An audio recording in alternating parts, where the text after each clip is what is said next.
Hello class, welcome to Geometry 3.3, which is all about rotations. By the end of this lesson, you should be able to draw and describe the rotation of a figure about a point of rotation for a given angle of rotation.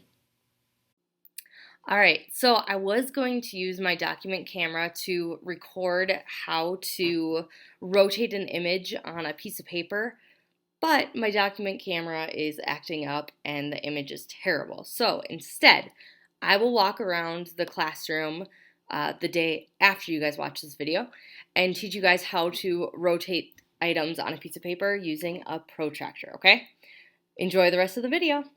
So right away, I'm going to give you this rules of rotation little kind of a cheat sheet as far as coordinate planes go.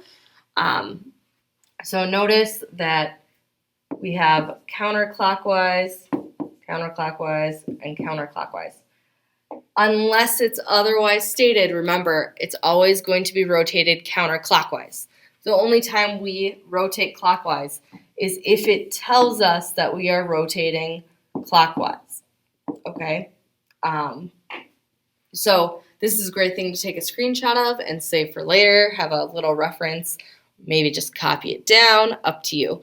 But you're going to want this handy, okay? So let's look at example 2. We want to draw rotations in the coordinate plane.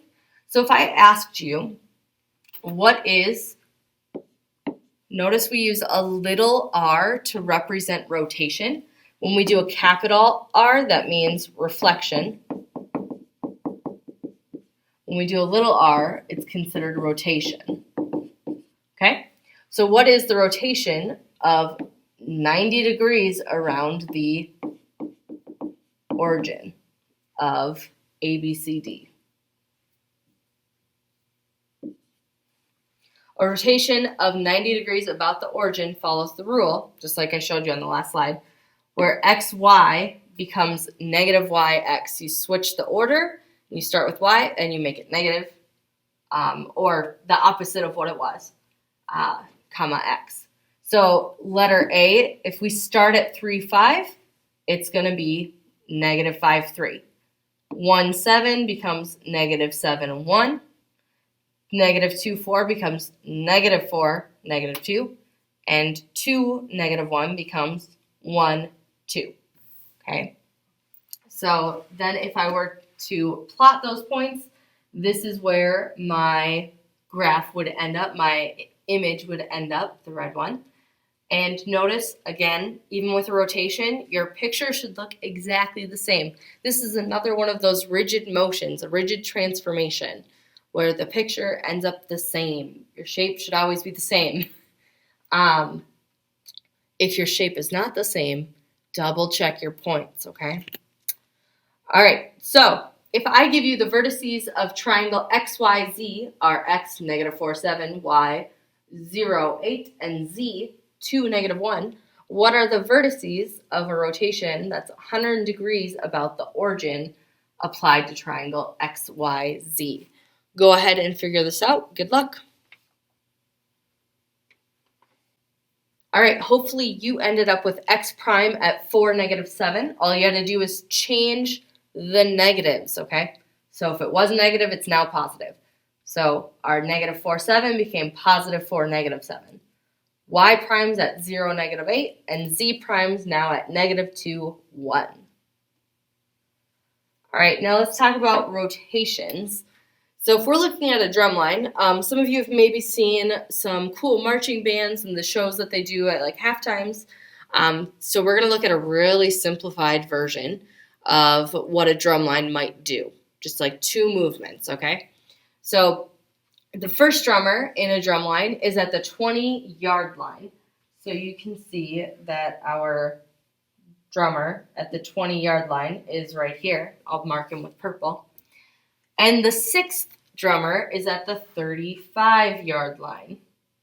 So I will mark that one blue, okay? So we have the 6th drummer at the 35-yard line.